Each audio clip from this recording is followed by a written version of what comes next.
All right, what's up? What's up? Long time no see, everyone. I just wanted to say hello.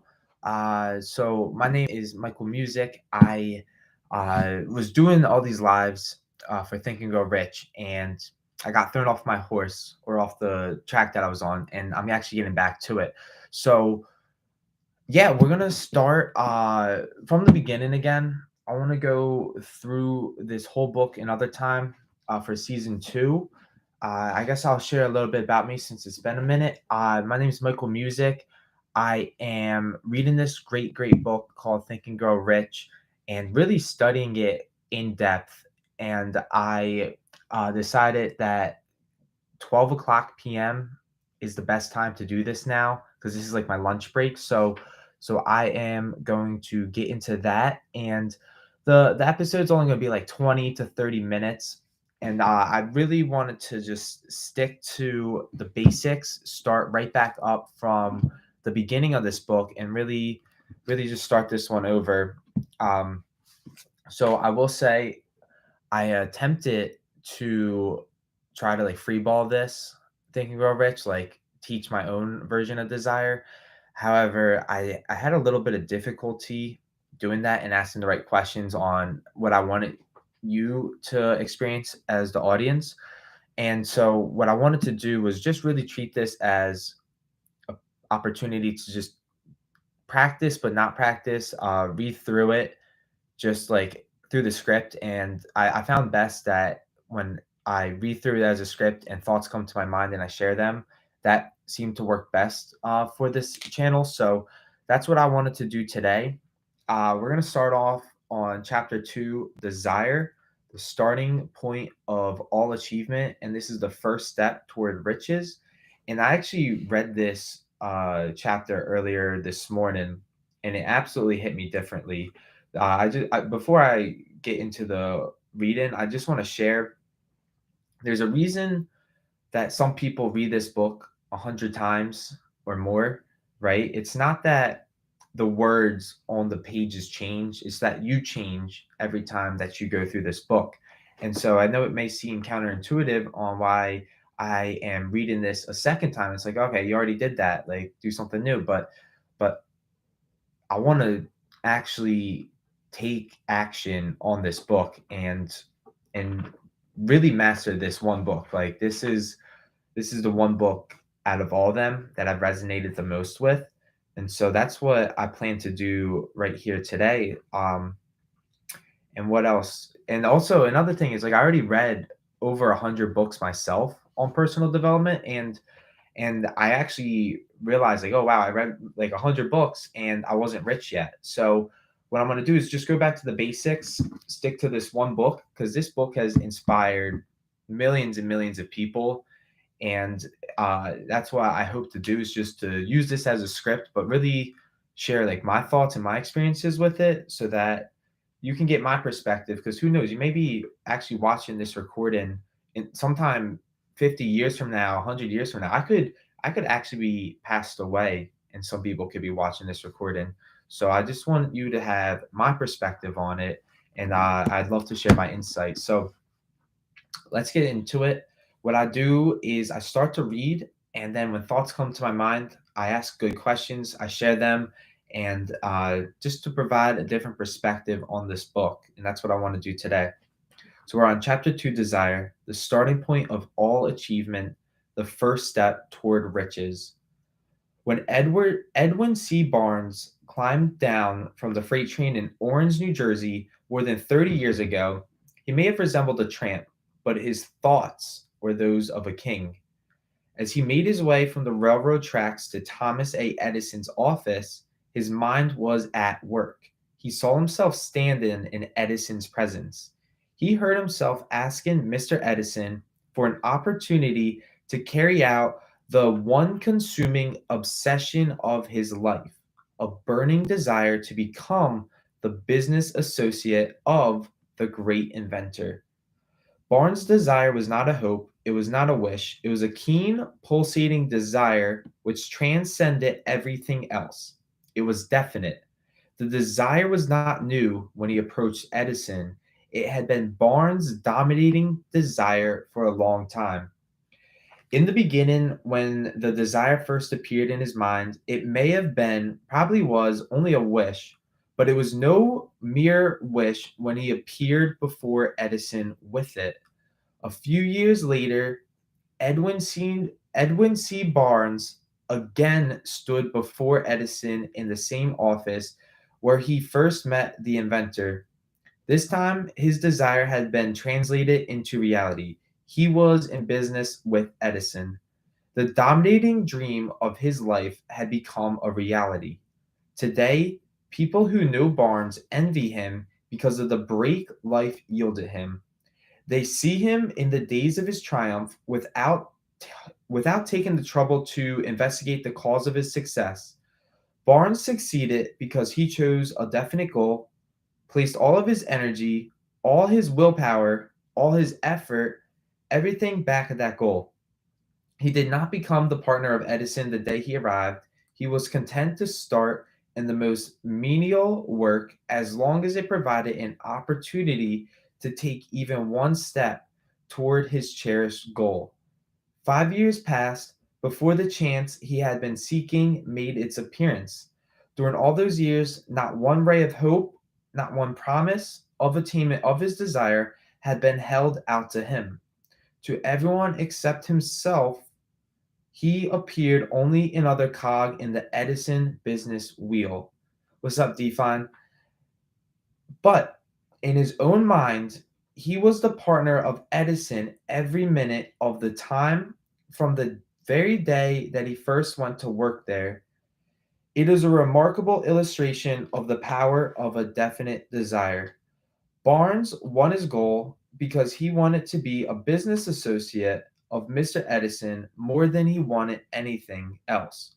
He created a plan by which to attain that purpose, but he burned all bridges behind him. He stood by his desire until it became the dominating obsession of his life and finally a fact. Okay, so I'm going to pause there, right? Some things that came up in these first 3 pages was that this desire was an obsession, right? And when you hear the word obsession, what do you possibly think about when you hear obsession? Like I remember it used to be a bad thing, like a bad word in my vocabulary to be obsessed with something. However, I realized that it also had some good to it as well. Like don't get me wrong, there is bad obsessions, but there's also good obsessions. And Edison essentially made this or Edwin C. Barnes made it his obsession that he wanted to partner up with Edison, and finally it became a fact. So I'm gonna touch up on that in a little bit, just what an obsession means. But keep in mind, I guess, like what does an obsession mean to you, and how can you utilize your obsession to turn your burning desire into a fulfilled fact?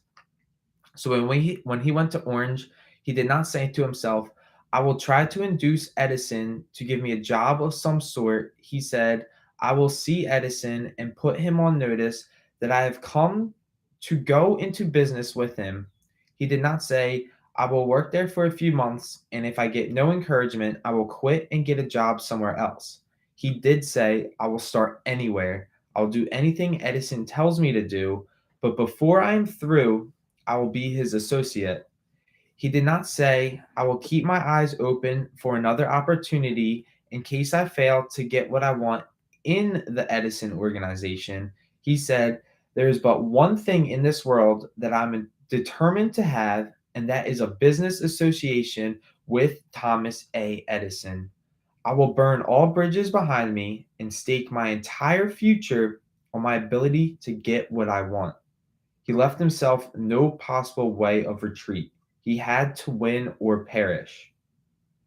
Okay, so here comes the story of how he essentially burned all bridges behind him and staked his entire future on the ability to get what he wanted. That's going to come up in a story of burning the ships. It's an interesting philosophy, and it's something that I'm still understanding, I guess. So I guess like my question is like, what does it mean to you to burn all the ships and go all in on your dreams, all in on your desire, essentially.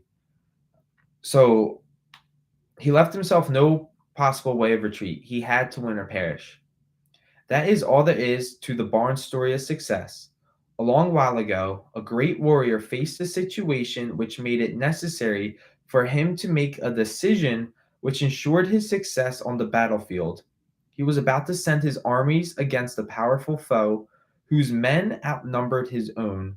He loaded his soldiers into boats, sailed to the enemy's country, unloaded soldiers and equipment, then gave the order to burn the ships that had carried them. Addressing his men before the first battle, he said, "You see the boats going up in smoke? That means we cannot leave these shores alive unless we win. We now have no choice. We win or we perish." They won. Okay, so that's the story of, I forget who it was. Doesn't say who it was essentially, but it was like a great warrior came up to a ship with all these boats and they burned the boats, giving them no choice of retreat on their dreams. And something I noticed that I have is I have so many backup plans that it almost holds me back because I understand that, like, okay, am I really all in on like my burning desire in life? Like, am I all in on my dreams? And so it's interesting to think, like, what would that look like to burn all the ships, burn all other possibilities of reality other than the one burning desire that you have in your life, right? That that makes me think about, okay, so this is interesting. So we uncovered in further in previous chapters, in previous episodes before this. So this is episode 34. In previous episodes, we uncovered just how important state of mind kept coming up throughout Think and Grow Rich, right? And like, what is the state of mind, right? There's a state of mind known as faith, and I think we'll soon uncover that there's a state of mind known as desire. And it's like, what is the state of the goal, right? Like, is there a state that you can say your goal has? Like, is there a reality? And can you burn out all other possible realities except the one desired reality that you truly, truly want, that you like know, like deep down, like you can have? And I think what the author is saying here is like, you gotta essentially just get rid of all other possibilities. Like, all other possibilities can't even be a factor in your mind, and it's got to be this one reality that you hold true and dear to your heart. And so we'll uncover as we go through the steps in Think and Grow Rich exactly what that means. But those are some good questions to think about. Okay, moving on page 25. Every person who wins in any undertaking must be willing to burn his ships and cut all sources of retreat. Only by doing so can one be sure of maintaining that state of mind known as a burning desire to win, essential to success. Okay, so this is what I was trying to say. Only by doing so, only by burning all your mental shifts, right? Like, this is a metaphor, but all the other possibilities, cutting all sources of retreat, only by doing this can one be sure of maintaining that state of mind known as a burning desire to win, essential to success. Okay, so we're talking about the burning desire. Like, what is a burning desire, right? He's saying it's a state of mind known as a burning desire to win. And that's how you maintain that state of mind, right? Like, obviously, I've gone over burning desire before. I made up that I had a burning desire, and yet I found that flame essentially went back down. And why did it go back down? It's because I had other areas of my life that I could retreat to. So when I eliminate all those possibilities of retreat, that's the only way I can truly hold this state of mind known as a burning desire. And And you'll understand. I want you to keep in mind just how I bring up state of mind in every chapter. It's not just a state of mind known as a burning desire. There's so much to this idea of a state of mind that I really want to convey to you. So just keep that in mind and keep these good questions in mind as I go along. The morning after the Great Chicago Fire, a group of merchants stood on State Street looking at the smoking remains of what had been their stores. They went into a conference to decide if they would try to rebuild or leave Chicago and start over in a more promising section of the country. They reached a decision, all except one, to leave Chicago. The merchant who decided to stay and rebuild pointed a finger at the remains of his store and said, "Gentlemen, on that very spot, I will build the world's greatest store, no matter how many times it may burn down." That was more than 50 years ago. The store was built. It stands there today, a towering monument to the power of that state of mind known as a burning desire. The easy thing for Marshall Field to have done would have been exactly what his fellow merchants did. When the going was hard and the future looked dismal, they pulled up and went where the going seemed easier. Mark well this difference between Marshall Field and the other merchants, because it is the same difference which distinguishes Edwin C. Barnes from thousands of other young men who have worked in the Edison organization. It is the same difference which distinguishes practically all who succeed from those who fail. Every human being who reaches the age of understanding of the purpose of money wishes for it. Wishing will not bring riches, but desiring riches with a state of mind that becomes an obsession, then planning definite ways and means to acquiring riches and backing those plans with persistence, which does not recognize failure, will bring riches. Okay, I'm going to pause on this sentence, right? I'm going to repeat it again and understand how he pretty much just said how to get rich in one gigantic powerful sentence. So Napoleon Hill said wishing will not bring riches, but desiring riches. So what is desiring riches? What is desire? Right? Desiring riches with a state of mind that becomes an obsession. Desiring riches with a state of mind that becomes an obsession is the one part of this sentence. Then planning definite ways and means to acquire riches. So you got the state of mind known as desire, and then you got planning definite ways and means to acquire riches. That's step two. And backing those plans with persistence, which does not recognize failure, will bring riches. He pretty much just summed up this entire book in one sentence right there. That was very interesting. So you know how Napoleon Hill mentions in the introduction, he says, no fewer than 100 times will the secret be revealed on these pages. So to me, I don't want to say this blatantly, but that is essentially the secret right there. And it's something I've gone over with my finger over and over again, didn't truly understand it. But it's three parts. It's a state of mind, right? Like we talk about how important state of mind is, a burning desire that becomes an obsession. So we really do want to dive into what the word obsession means. And then the plan. You can't act with no plan, is what he's saying. And it doesn't matter if the plan's perfect or not. What he's trying to say is that you have a plan and you back that plan up with everlasting persistence, which does not recognize failure, will bring riches. I know I'm saying this with a lot of emphasis, and don't get me wrong, it's just hitting me personally with how important this one sentence is. Okay, now we're going to get into the method.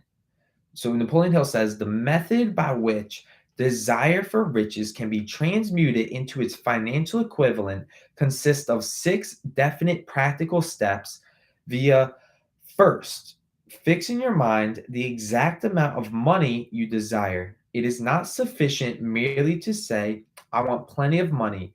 Be definite as to the amount.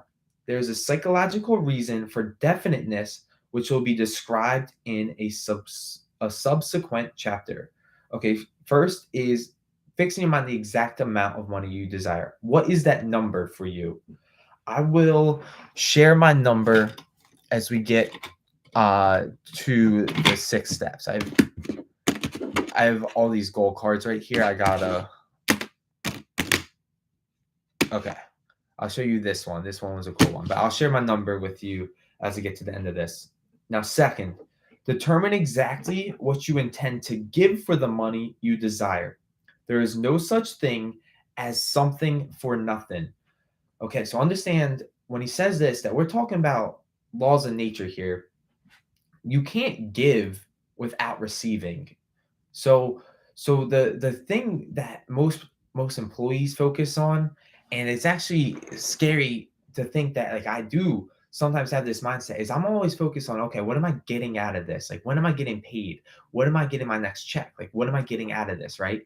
However, the rich, as Napoleon Hill's describing, is they give. They focus on what they can control, like what is in your influence and what can you control, right? Because then you actually can act on what you can control, right? So what can you control? How much you give, right? So if you can think about more ways to give by laws of nature, by laws of karma, by laws of cause and effect, you will invariably receive an equivalent amount. It's like Newton's third law.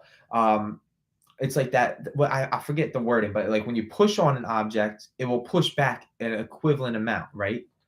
I forget what the third law is or the wording, but that's what he's saying here. Determine exactly what you tend to give in return for the money you desire. There's no such thing, no such reality as something for nothing.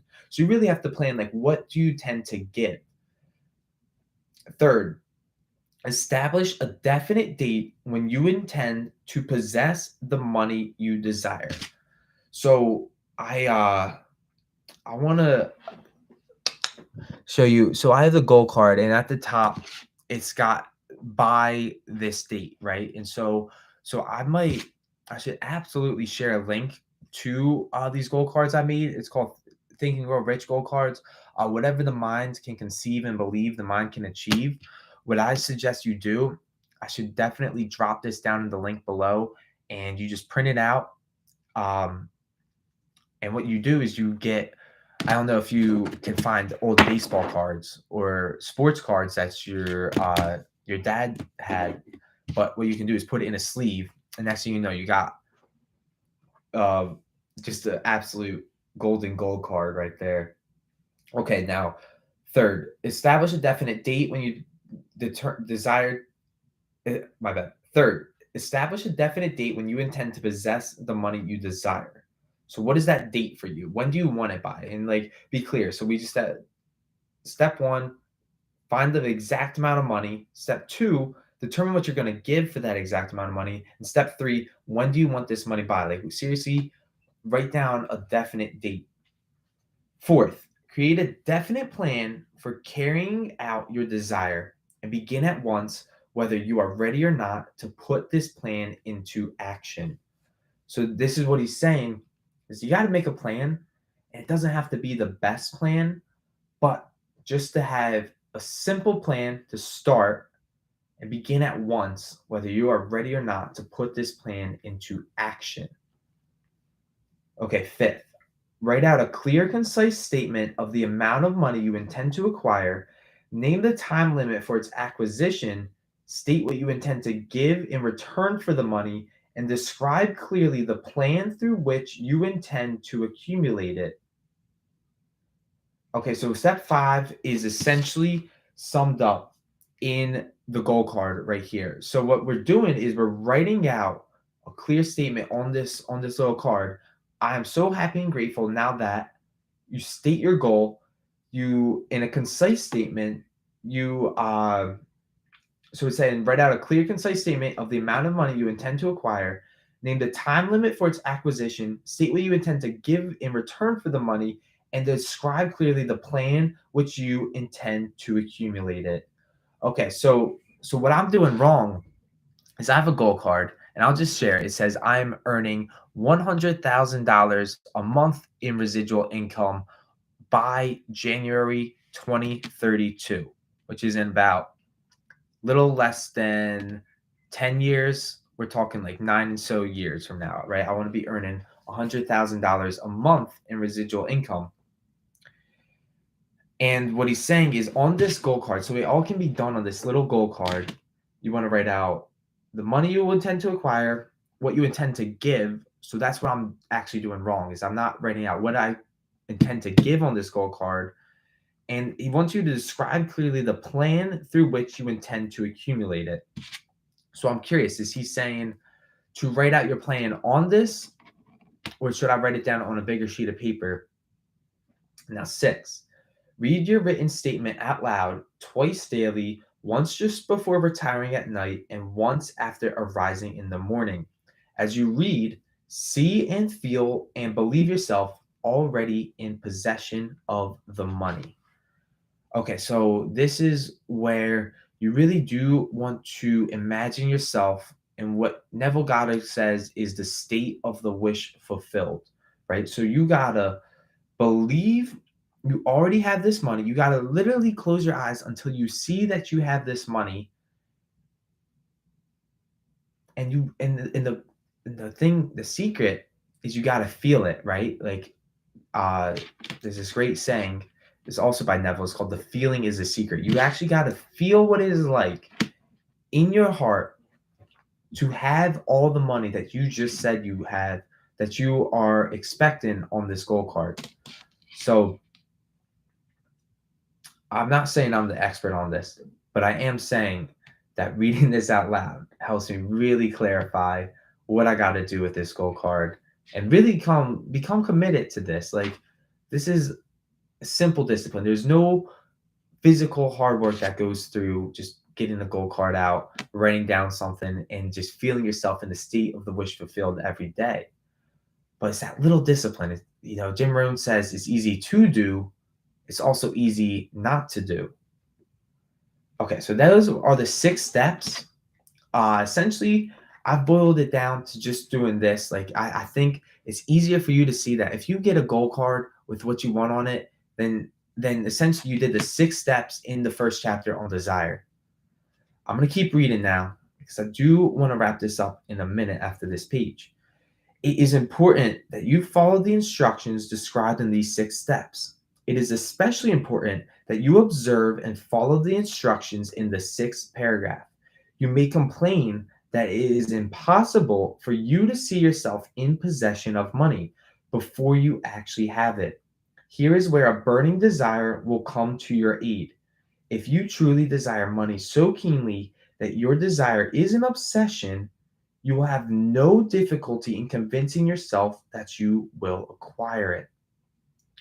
So if you truly, truly desire money so keenly that your desire is an obsession, here's that word obsession again, right? Remember, there's good obsessions and there's bad obsessions. But if you get obsessed over this desire, you will have no difficulty, Napoleon Hill says, in convincing yourself that you will acquire it. So this is a game of truly convincing yourself, truly believing that you will acquire your burning desire. The object is to want money and to become so determined to have it that you convince yourself you will have it. Only those who become money conscious ever accumulate great riches. Money consciousness means that the mind has become so thoroughly saturated with the desire for money that one can see oneself already in possession of it. So, we're touching up on money consciousness. I'm going to end right there. Um, what did Napoleon Hill say money consciousness was? Is money consciousness means that the mind has become so thoroughly saturated with the desire for money that one can see oneself already in possession of it.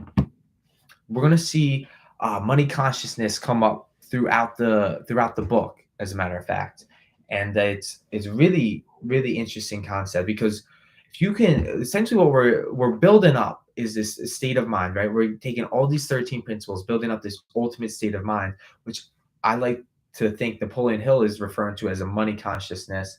And what we're doing with that is once you have the money consciousness, you're constantly thinking about this desire. It has literally become you. And by laws of the universe, which I don't even know if I can possibly explain at this moment, it has to invariably happen. Like this is like literally we're dealing with laws of nature here. This isn't hoorah stuff.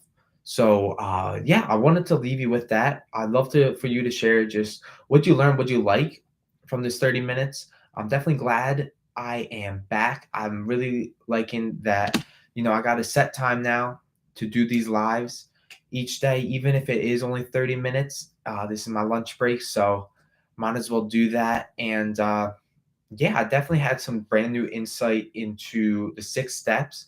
I realized what I'm doing wrong is I'm saying what I intend to receive, like this is my goal, like what I want, but am I putting what I'm intending to give in a definite plan to this goal card? And can I do that in a concise statement, right? So so that's some new insight that I had from reading this. I'm going to continue on reading through Desire because the first time I read through this book, I didn't truly touch through the whole chapter on desire, and there are some hidden gems in this chapter that I really would love to point out to you. So that's that. I want to thank you all for watching. I'm going to end it how I love to end it. Until we meet again in time and space, you never know. You never know when someone could be watching this. So, awesome stuff. Peace out, Facebook and YouTube. Have a good one.